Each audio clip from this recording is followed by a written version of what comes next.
ይስጥልን የተወደዳችሁ መሃል ሚዲያ አድማጭ ተመልካቾቻችን እንደምን ሰንብታችኋል? ሳምንታዊው መሃል ዳሰሳ ፕሮግራማችን ተጀምሯል። ሳምንት በቀጠሮ በተለያየ ነው መሰረት እንግዲህ ዛሬም የተለያዩ ርዕሰ ጉዳዮችን ይዘን ከናንተ ጋር እየተወያየን ቆይታ ልናደርግ እኛ እዚህ ስቱዲዮ እናንተ በያላችሁበት ሆናችሁ ተገናኝተናል ማለት ነው። ውድ ተመልካቾቻችን ቢኒ እንደምን ሰንብታል? እንዴት ዋልሽ? ትጂ ሰላም ነው? እግዚአብሔር ይመስገን። ያው እንግዲህ እስቲ እንደወትሮ ሁሉ ከዚህ በፊት እንደምናነሳቸው የተመረጠው መረጃዎችን ይዘን ቀርበናል። አንተ ጋር ምን አለ የሚለውን ለውድ ተመልካቾቻችን እናስተዋውቅና ከዛ እንቀጥላለን። እንኳን ለብርሃነ ትንሣኤው በሰላም አደረሳችሁ አደረሰን። ዲኤምሲ ሪል ስቴት የህልምዎን ቤት በቀላሉ እንዲያገኙ ልዩ እድል ይዞሎት መጥቷል። ግንባታቸው 80%፣ 50% እንዲሁም 20% የደረሱ ቤቶችን ከስቱዲዮ 57 ካሬ እስከ ባለ 4 መኝታ እንዲሁም ሱቆችንና ፔንታውስ ቤቶችን በ35% ልዩ የበዓል ቅናሽ በ10% ቅድመ ክፍያ ከ1 ሚሊዮን እስከ 4 ሚሊዮን ካሬ ከ88,000 ብር ጀምሮ ዘመናዊ አፓርታማ ምቹና የተሻለ አካባቢ በኮሪደር ልማት ባሸበረቀችው በለቡ መብራት ላይ ለመኖሪያም ሆነ ለኢንቨስትመንት ተስማሚ የሆኑ ቤቶችን ይዞሎት መጥቷል። ይህ ቅናሽ እስከ በዓል ማግስት ስለሆነ ፈጥነው ስክሪኑ ላይ ባለው ስልክ ይደውሉልን። ዲኤምሲ ሪል ስቴት ደስታው እዚህ ይጀምራል። መልካም በዓል።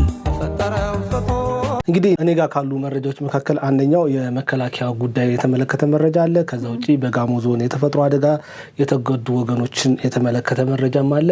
ጠቅላይ ሚኒስትር ዶክተር አብይ አህመድም ትናንትና ያስመረቁትን የወንዝ ዳር ስፖርት ፓርክ መረጃ እሱ የተመለከተ እኔ ጋር አለ። አንቺ ጋርስ ምን አለ? መልካም ቢኒ፣ ያው እኔ ጋርም እንግዲህ በሰሜን ወሎ ዞን ተሰማርቶ ግዳጁን በብቃት እየተወጣ የሚገኘው መተማ ክፍለ ጦር የኮማንዶ ሬጅመንት በጥፋት ቡድኖች ላይ እርምጃን መውሰዳቸውን የተመለከተ ሰፋ ያለ መረጃን አጠናክሬ ይዣለሁ። እንዲሁም ደግሞ ባሳለፍነው ሳምንት የተካሄደውን የትግራይ ክልል የመጀመሪያው ዙር የባለድርሻ አካላት የአጀንዳ ማሰባሰብ የምክክር መድረክ ስኬታማ መሆኑን የኢትዮጵያ ሀገራዊ ምክክር ኮሚሽን የገለጸበትን ዝርዝር ዘገባን አካትቼ እንዲሁም ደግሞ የምርጫ ቦርድ የመራጮች ምዝገባን ማራዘሙን የተመለከተ እንዲሁም ሌሎች ተጨማሪ መረጃዎችን አካትቼ ቀርብ ያለው ማለት ነው። ጀመረና ከዛ ምን ቀጥል ይሆናል። እሺ፣ ወደ እኔ የመጀመሪያ መረጃ ሳልፍ ወደ መከላከያ ነው የምወስድሽ። እንግዲህ በቅርቡ የሚገቡ አሉ ሲሉ ሜጀር ጀነራል ተስፋዬ አያሌው ተናግረዋል። እንግዲህ በቅርቡ ይገባሉ ያሏቸው ያው የፋኖ አባላቶች ናቸው።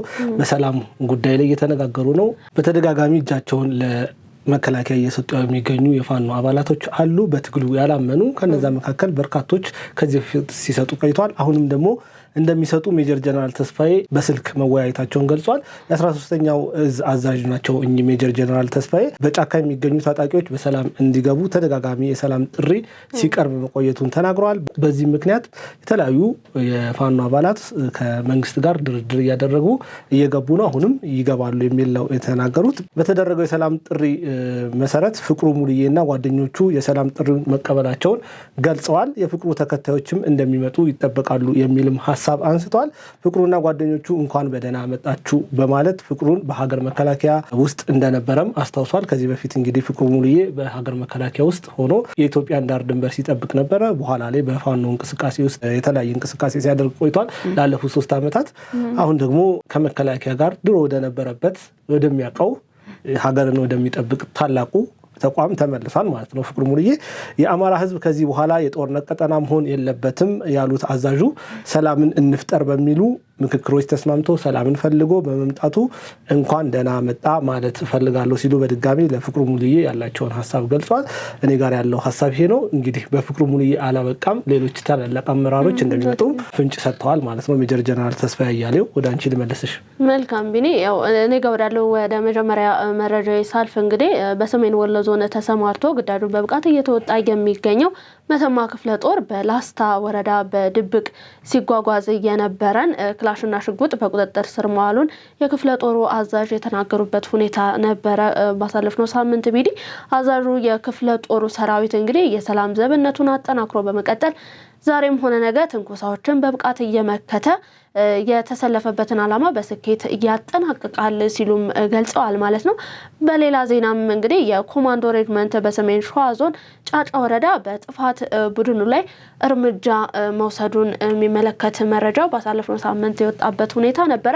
ሬጅመንቱ እንግዲህ ባደረገው ዘመቻ በርካታ አባላትን በመደምሰስ በቡድኑ ታግተው የነበሩ 4 ሰዎችን ማስለቀቁን የሬጅመንቱ አዛዥ ሻለቃ ኢሬና መንገሻ የተናገሩበት ሁኔታ አለ። ቢኒ እንግዲህ እነዚህ ታግተው የተለቀቁ 4 ግለሰቦች ከ300 ምናምን ሺህ ብር በላይ ተጠይቀው ለመክፈል ድርድር ላይ ከቤተሰብ ጋር በነበሩበት ሁኔታ ላይ ነው እንግዲህ እንዲመለሱ የተደረገው የሚል መረጃ ነው እየደረሰን የነበረው ባሳለፍነው ሳምንትና ይበል የሚያሰኝ ነው። እንግዲህ ቅድም አንተ እንደጠቀስከው ፍቅሩ ሙልዬን ጨምሮ ሌሎች በርካታ በፋኖ ቡድን ውስጥ ሆነው ወደ አማራ ክልል ላይ ባለው ሁኔታ እየተሳተፉ ያሉ በርካታ ግለሰቦች እየተመለሱ ያለበት ሁኔታ አለ ማለት ነው። እንግዲህ አሁንም ደግሞ በዚህም ሳምንት ቀጣይም የምንሰማቸው አዳዲስ ነገሮች ይኖራሉ ብለን እናስባለን። አንተ ጋር ካለው መረጃ አንግል ማለት ነው።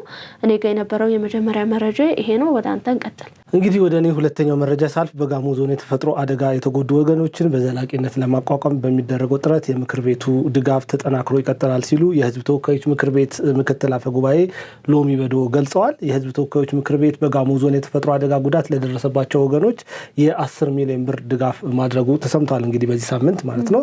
የምክር ቤቱ ምክትል አፈ ጉባኤ ሎሚ በዶና የመንግስት ተጠሪ ሚኒስትር ዴኤታ ዶክተር ምህረቱ ሻንቆ በስፍራው በመገኘት ድጋፉን አስረክቧል። ምክትል አፈ ጉባኤ በዚህ ጊዜ ባስተላለፉት መልእክት ተጎጂዎችን ለመደገፍና በዘላቂነት ለማቋቋም በሚደረገው ጥረት የምክር ቤቱ ድጋፍ ተጠናክሮ ይቀጥላልም ሲሉ ገልጸዋል። በአካባቢው መሰል አደጋዎች ዳግም እንዳይከሰቱ የአካባቢ ጥበቃዎች ስራዎችን ማጠናከርና ተገቢውን ጥንቃቄ ማድረግም እንደሚያገባ ምክትል አፈ ጉባኤ ገልጸዋል ማለት ነው። የጋሞ ዞን ዋና አስተዳዳሪ ዶክተር ደምሴ አድማሱ ለአደጋው ተጎጂዎች ድጋፍ እያደረጉ ላሉ ተቋማትና ግለሰቦችን አመስግኗል። የህዝብ ተወካዮች ምክር ቤትም ከአደጋው ማግስት ጀምሮ በአብሮነት በመቆሙና ላደረገው ድጋፍም ምስጋና ይገባዋል ሲሉ የጋሞ ዞን ዋና አስተዳዳሪ ዶክተር ደምሴ አድማሱ ገልጸዋል። በመንግስት በኩል ተጎጂዎችን በዘላቂነት ለማቋቋም የተቀናጀ ጥረት በመደረግ ላይ መሆኑንም ገልጿል። በቀጣይነትም የሁሉም አካላት ድጋፍም እንዳይለይም እኚሁ ዋና አስተዳዳሪ ጠይቀዋል ማለት ነው። በእኔ በኩል የነበረው ሁለተኛው መረጃ ይህን ይመስላል። ቲጂ ወደ አንቺ ልመልስሽ። መልካም ቢኒ፣ ያው ወደ ሁለተኛ መረጃ ሳልፍ ደግሞ የትግራይ ክልልን እናገኛለን። የትግራይ ክልል የመጀመሪያውን ዙር የባለድርሻ አካላት የአጀንዳ ማሰባሰብ የምክክር መድረክ ስኬታማ መሆኑን የኢትዮጵያ ሀገራዊ ምክክር ኮሚሽን ዋና ኮሚሽነር የሆኑት ፕሮፌሰር መስፍን አርአያ የገለጹበት ሁኔታ አለ። ቢኒ፣ የኢትዮጵያ ሀገራዊ ምክክር ኮሚሽን የትግራይ ክልል የአጀንዳ ማሰባሰብ የምክክር ሂደት የመጀመሪያ ዙርን ከመጋቢት 23 ቀን 2018 ዓ.ም ጀምሮ በአዲስ አበባ ሲያካሂድ ቆይቷል ማለት ነው። በመጀመሪያ ዙር የተሳተፉ የትግራይ ክልል ባለድርሻ አካላት ያጠናከሩትን አጀንዳ ለኢትዮጵያ ሀገራዊ ምክክር ኮሚሽንም ያስረከቡበት ሁኔታ አለ። የኢትዮጵያን ሀገራዊ ምክክር ኮሚሽን ዋና ኮሚሽነር የሆኑት ፕሮፌሰር መስፍን አርአያ በዚህ ወቅት እንደገለጹት እንግዲህ የአጀንዳ ማሰባሰብ መድረኩ በሁሉም አካባቢዎች በተደረጉ ስነ ዘዴዎች መካሄዱን የገለጹበት ሁኔታ አለ ማለት ነው። መድረኩ ስኬታማ መሆኑን ጠቁሞም ለመድረኩ ስኬት አስተዋጽኦ ላደረጉ አካላትም ላቅ ያለ ምስጋናቸውን ያቀረቡበት ሁኔታ አለ። የኢትዮጵያ ሀገራዊ ምክክር ኮሚሽን እንግዲህ ኮሚሽነር መላኩ ወልደ ማርያም በበኩላቸው ደግሞ በመድረኩ ከ700 በላይ ተሳታፊዎች የታደሙ ሲሆን በርካታ ሀሳቦችም መንሸራሸራቸውን በመድረኩ ላይ ያወሱበት ሁኔታ አለ። የኢትዮጵያ ሀገራዊ ምክክር ኮሚሽን ኮሚሽነር ዶክተር ዮናስ አዳዬ የትግራይ ክልል የባለድርሻ አካላት የመጀመሪያውን ዙር የአጀንዳ ማሰባሰብን በስኬት መጠናቀቁን ጠቅሰውም በቀጣይም የአጀንዳ ማሰባሰብ መድረክ እንደሚኖር የገለጹበት ሁኔታ አለ። እንግዲህ ቢኒ ይህንን አዲስ አበባ የተካሄደውን የምክክር መድረክን ተከትሎ ታዲያ ተቃዋሚው ስምረት ፓርቲ ሀገራዊ የምክክር ኮሚሽን የትግራይ አጀንዳ ማሰባሰብ ሂደት አዲስ አበባ ውስጥ ብቻ መካሄዱ በቂ ሊሆን አይችልም ሲል ትችቱን እየሰነዘረበት ሳምንት ነበር ያሳለፍነው ሳምንት። ፓርቲው እንግዲህ በተወካዩ ብርሃኔ ገብረ መስቀል በኩል ከትላንትና በስቲያ በአዲስ አበባ በተካሄደው የትግራይ ተወላጆች የምክክር አጀንዳ ማሰባሰቢያ መድረክ ላይ ባንጸባረቀው አቋም አዲስ አበባ ላይ ብቻ በሚዘጋጅ ምክክር ላይ የሚሳተፉ አካላት የትግራይን ሕዝብ ድምጽ ሊወክሉ እንደማይችሉ አጽንኦት ሰጥተው በትችት መልክ የገለጹበት ሁኔታ አለ ማለት ነው። ይህም ርዕሰ ጉዳይ ባሳለፍነው ሳምንት የተከናወነ ነው ቢኒ።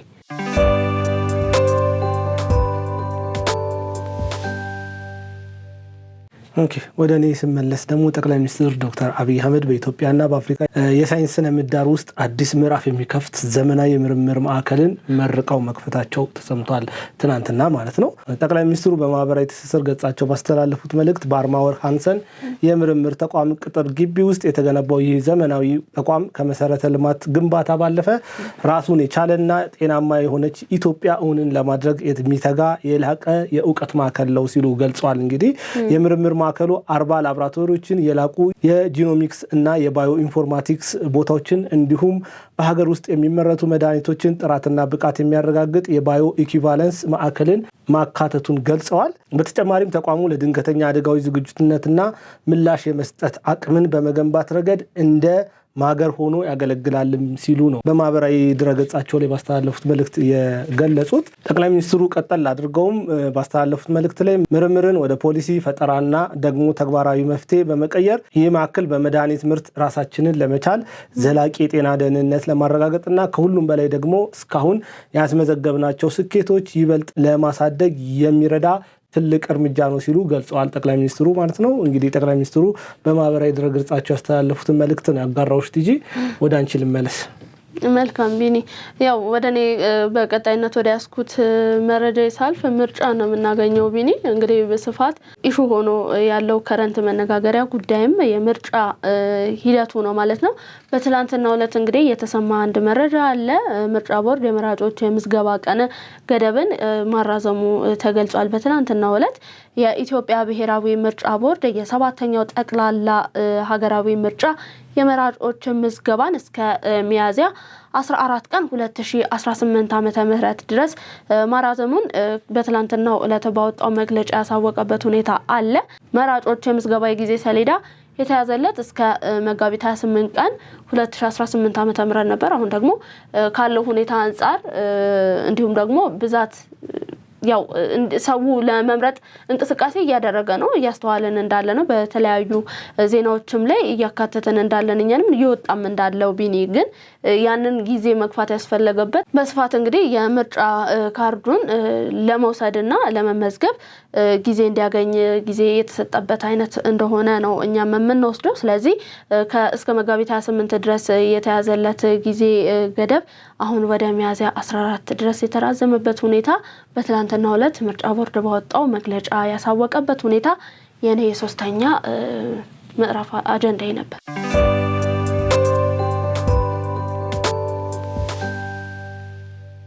እንግዲህ ጠቅላይ ሚኒስትር ዶክተር አብይ አህመድ የተሰጠውን የስልጣን ዘመን እንዲባክን አላደረገም። በእያንዳንዱ ሰከንዶች ስራ ላይ ነበረ።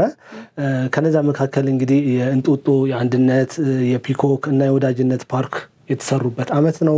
የአብሮት ቤተ መጻሕፍት፣ የአድዋ ድል መታሰቢያ ሙዚየም የተገነባበት አመታት ናቸው። እነዚህ አመታቶች የሳይንስ ሙዚየም፣ የወንዝ ዳርቻ ልማት ፕሮጀክቶች እያንዳንዳቸው ጊዜ የተሰጥቷቸው የተሰሩባቸው ወቅቶች ናቸው። እነዚህ 7 አመታት የመስቀል አደባባይ እድሳት ፕሮጀክት፣ የአዲስ አበባ ኮሪደር ልማት የምናስታውሰው ነው። እንግዲህ የከተማዋን ገጽታ በምን ያህል እንደቀየረው ይህ ከተማ ውስጥ ብቻ ነው፣ አዲስ አበባ ከተማ ላይ።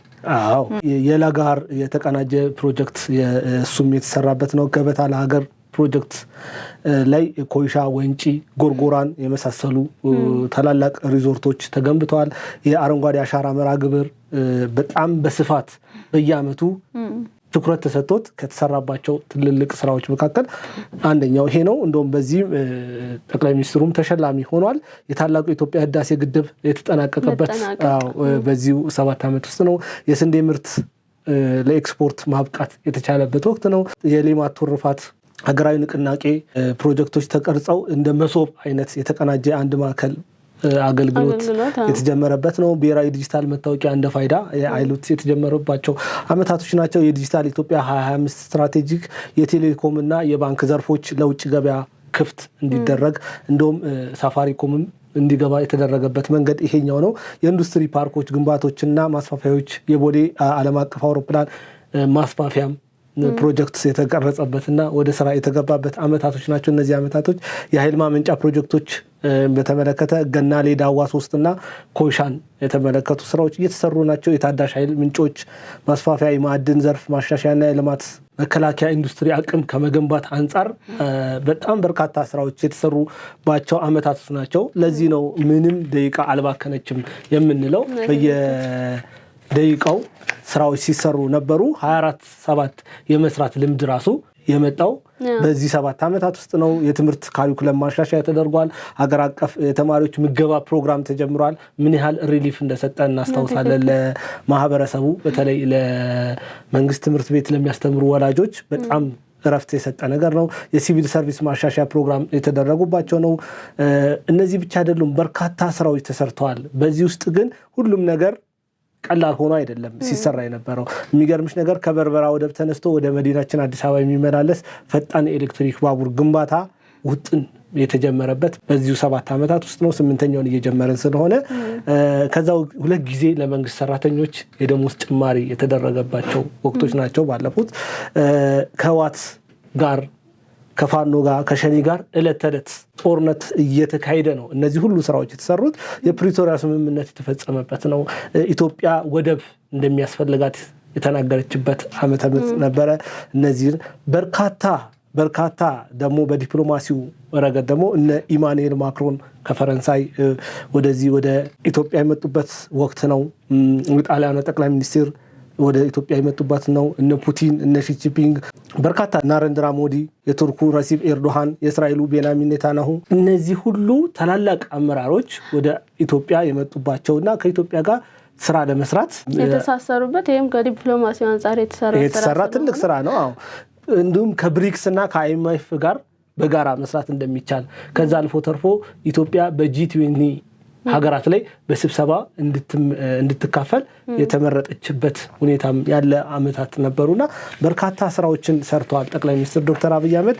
ሌላው ትልቁ ጠቅላይ ሚኒስትር ዶክተር አብይ አህመድ ከኢትዮ ኤርትራ ጋር የሰሩት የሰላም ሁኔታ ኦክቶበር 11 2019 ዓ.ም ሁሉንም ኢትዮጵያዊ በጋራ ያስደሰተ ከአትሌቶቻችን በኋላ ለመጀመሪያ ጊዜ በጋራ የኢትዮጵያ ባንዲራ የኢትዮጵያ ስም በዓለም አደባባይ የተጠራበት የኖቤል ሽልማትን ጠቅላይ ሚኒስትሩ ያገኙባቸው አመታቶች ናቸውና እነዚህ አመታቶች አልባከኑም።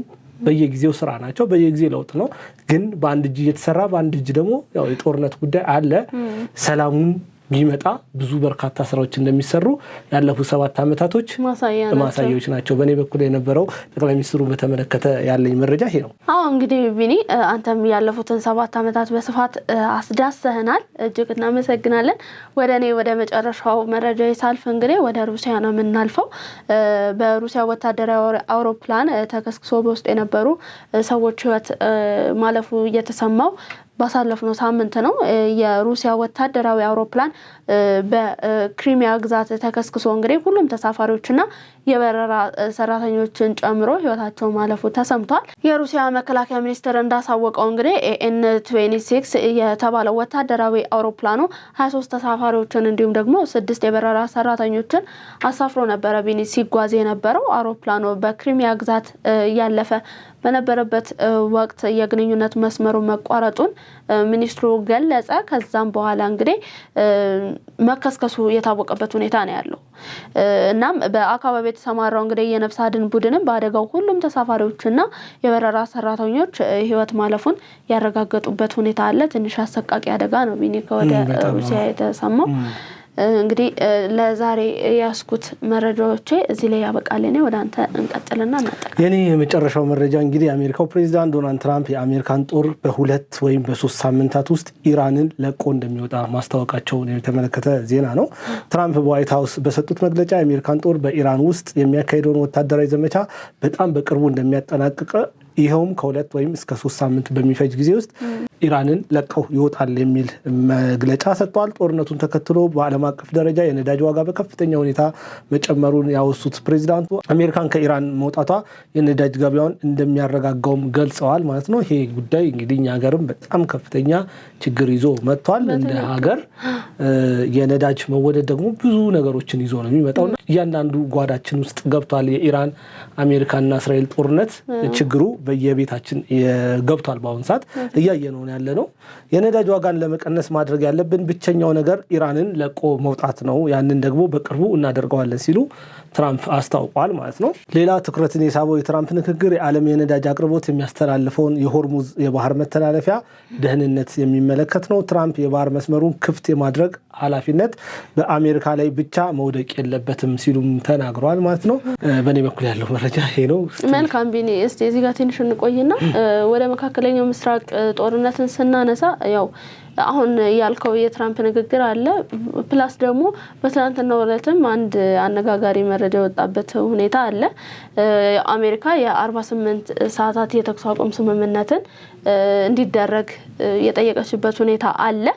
ግን በዛ ሁኔታ ላይ ደግሞ ኢራን ውድቅ ማድረጓ ተሰምቷል። እንግዲህ ብዙ የጦርነቱ ሲጀመር የነበረን ግምትና ጦርነቱ ከተጀመረ በኋላ ወይም በጦርነቱ ሂደት ውስጥ ያለን ግምት የተለያየ የመጣ ይመስለኛል እኔ። ምክንያቱም አሜሪካና እስራኤል ለኢራን ትልቅ ፈታኝ ሀገራት ይሆናሉ ብለን ነበር ያሰብን የነበረው። ኢራን ግን ቀላል ተገዳዳሪም አልሆነችም። እነ አሜሪካን ጦርነቱን ማቆም ቢፈልጉም እሷ ግን ከደረሰባት ምት አንጻርም ይመስላል ያንን ማለት መክፈል አለባት አሜሪካ ስትልም ነበር አይደል ባለፈው ሳምንት። እና ይሄንን ለማንሳት ነው እንግዲህ ለዛሬ የነበረንን ፕሮግራም አጠናቀናል አይደል? በኔ በኩልም ያለው መረጃ ይሄን ይመስላል። ወደ መዝጊያው ነው። መልካም እንግዲህ የተወደዳችሁ የመሃል ሚዲያ አድማጭ ተመልካቾቻችን ለዛሬ ዕለተ እሁድ ማለዳ ወደ እናንተ እንዲደርስ ያዘጋጀነው መሃል ዳሰሳ ፕሮግራማችን እስካሁን ያሻገርናችሁንና የተመለከታችሁትን ይመስል ነበር። ፕሮግራሙን ላይክ፣ ሼር እንዲሁም ሚዲያውንም ሰብስክራይብ በማድረግ ቤተሰብነታችሁን ታጠነክሩ ዘንድ ያክብሮ ግብዣችን ነው። እኔ ትዕግስት ሁሉ እንዲሁም ባልደረባዬ ቢኒያም ከደር አብረናችሁ ቆይታ አደረግን። ሳምንት በተመሳሳይ ሰዓት በሌላ ርዕሰ ጉዳዮች እስከምንገናኝ ድረስ ሰላም ቆዩልን።